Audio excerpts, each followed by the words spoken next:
For about 6 years, I used to grow and sell quite a lot of rare and unusual succulents online, but I don't kind of do that anymore for a number of reasons, and I recently got asked why. So in today's video, we will discuss the pros and cons of rare succulents and also why certain succulents are considered to be rare. Now, I've got a bunch of succulents here. They are not necessarily rare anymore, but they used to be at some stage, and I am going to explain why they were, and some of them still are considered to be rare. And there is a good reason why some of them are still rare. The first reason why succulents are rare is because they are an absolute pain in the backside to grow.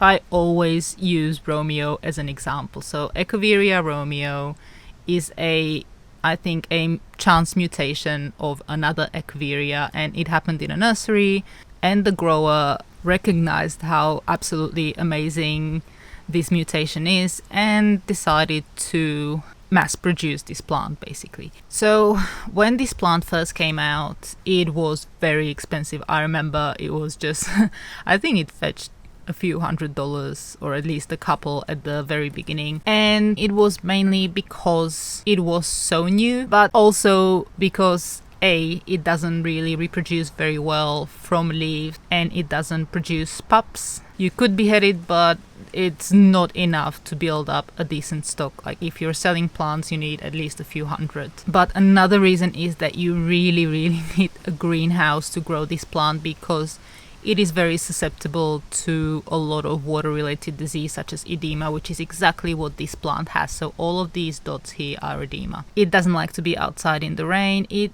grows just fine if it's nice and dry, but you need a greenhouse. You really need a greenhouse, and when it's wet and humid, you need a greenhouse that has ventilation, because it is also susceptible to fungal disease such as rot or black spot. So if you don't have that ventilation, it is very likely that this plant is going to rot. Nowadays the price is not that bad, and the one reason for that is tissue culture. So it is now being produced in tissue culture labs, and growers can get their hands on massive quantities of this plant. If you don't know what tissue culture is, I have a video that I will link in the description. But it is pretty much the only reason why it's more affordable now.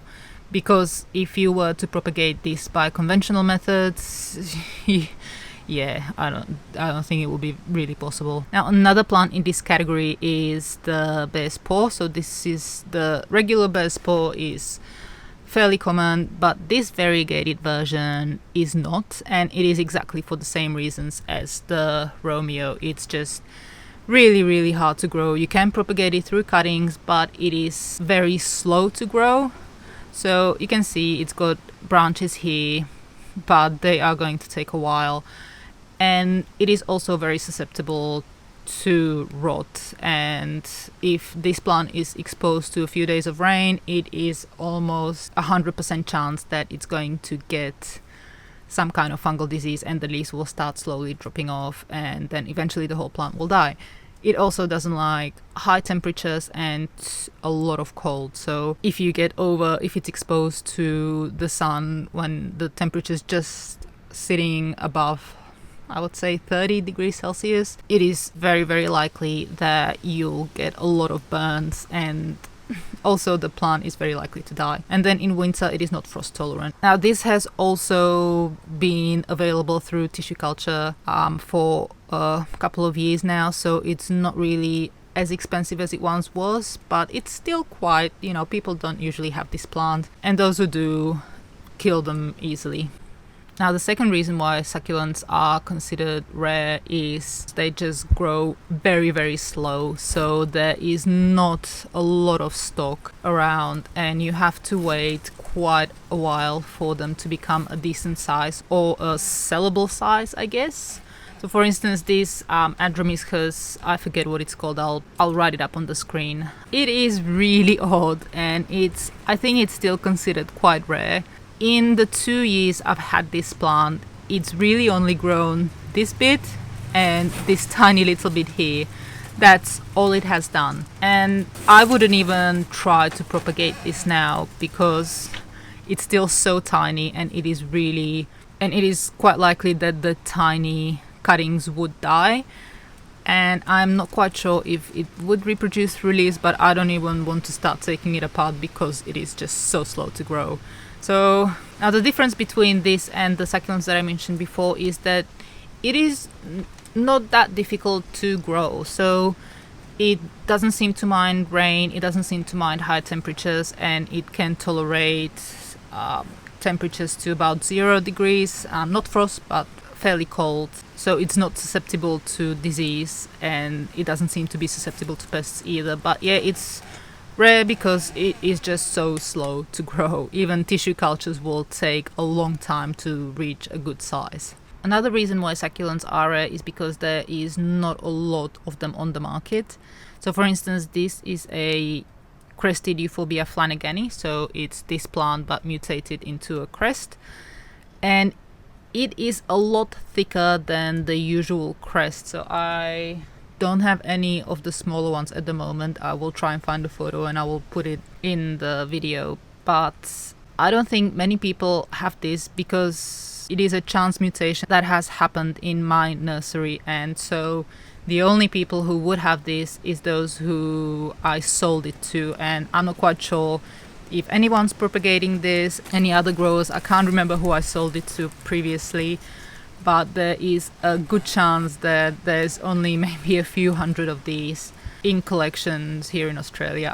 I'm not sure if anyone else had this mutation happen before. I think this could definitely be considered rare, and it happens quite a lot with succulents. So I had quite a few chance mutations that I don't think many other people have. So for instance, I've got about 3 or 4 different style of variegation on Echeveria Bloody Maria. So this is one. It's just a lot whiter than the regular Bloody Maria or Blood Maria, I'm not quite sure. And I've got one somewhere that's got proper white lines running through the leaves, but I just couldn't find it. Then I've had a beautiful variegated Echeveria vincencato. I've had the white variegation and also yellow variegation, and I am pretty sure I was only able to propagate a few of those, and I've only sold about 3 or 4 plants, so they are super rare, but they were also quite painful to grow. So variegation, especially white variegation, is a mutation that is not very good for plants. The white parts lack chlorophyll, so the plant can't photosynthesize very well. So a lot of variegated plants will be rare because they are just a little bit slow to grow and also a bit of a pain to grow.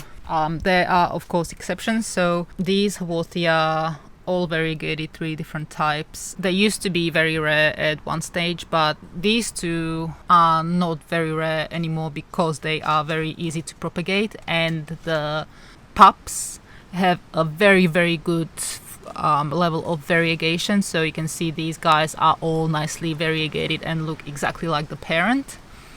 Same with the Haworthia. So this one is called Haworthia silver swirls, and this one is called Haworthia cymbiformis.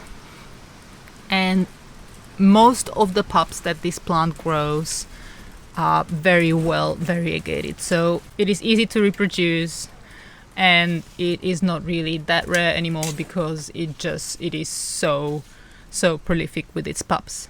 But then we've got Haworthia cuspidata. So this is variegated Haworthia cuspidata, and its pups only have either a very slight variegation. This one is quite nice, but most of them come out green, so they are not variegated. And because of this, because it's not as easy to propagate and as not prolific with its variegated pups, this particular Haworthia, the variegated version of this particular Haworthia, is a lot more expensive. So those are the main reasons succulents would be considered rare. So is it worth it getting a rare or unusual succulent? To answer that, it is very, very personal, and only you can answer whether or not it is worth it, because I think more than anything, it is just a matter of, I guess, what makes you happy. So if you are a collector and if you really, really enjoy getting new and unusual plants and you can afford it, because new and unusual plants that are considered to be rare are usually quite a bit more expensive than plants that have been around for quite some time. If you like doing it and if you don't mind spending the money, then yeah, it is definitely worth it. A lot of people may want to consider the fact that rare plants, as we've discussed, are quite a bit of pain to grow. So in the case of the Romeo and the variegated Bess Paw, they really can die very abruptly, and sometimes you can do everything right and they will still die. You will also have to consider that some of them will need a greenhouse, and a lot of the time they will need a lot more TLC than your regular succulents. The cost is very likely to be quite high, and if you do like collecting succulents and you don't mind waiting a couple of years, the price of succulents will eventually come down. So as an example, I used to be one of the first ones that was offering the Xerosithios dangui or the silver dollar vine online, and I would sell plants like these at auction on eBay for over $100. So this was some 10 years ago. Now, of course, you can get a plant like this for $10. And I used to sell quite a lot of these. So, you know, to a lot of people, obviously, it is worth it to pay the money and get a new plant that will make them happy, and, you know, that they can then call their own and cherish and look at. But I have also heard a lot of people, a lot of my customers say that they'll just wait a few years and then get it when it's a little bit more cheaper. And it is very valid. I do that as well if there's a plant that I really, really like and it costs several hundreds of dollars. I would rather wait and get it a bit later on than pay that money. Cost is definitely something that you will have to consider. Some plants will keep their price. So for instance, these Haworthia truncata, or the horse's teeth, whatever you want to call them, they used to be more expensive, not as much now, because they are grown via tissue culture. So if a grower wants, they can get them as tissue cultures, as tiny little plants, but they still keep holding their value and they still cost quite a bit of money. So I've had this plant for about 4 years, and it has only been maybe 7 months ago that I had these babies come up, and it's only 2 of them. So it is very hard to propagate, quite slow to grow. And also, one great advantage of waiting a little bit is the extra information that you will get from people that have gotten them when they were rare. So there will be a little bit more growing information, and there will be a little bit more information on how they handle the outside world, the rain, the sun, the cold. And on that note, I think that is all for today. If you have anything to add, you can do so in the comments below, and I will see you all next time. Thank you so much for watching.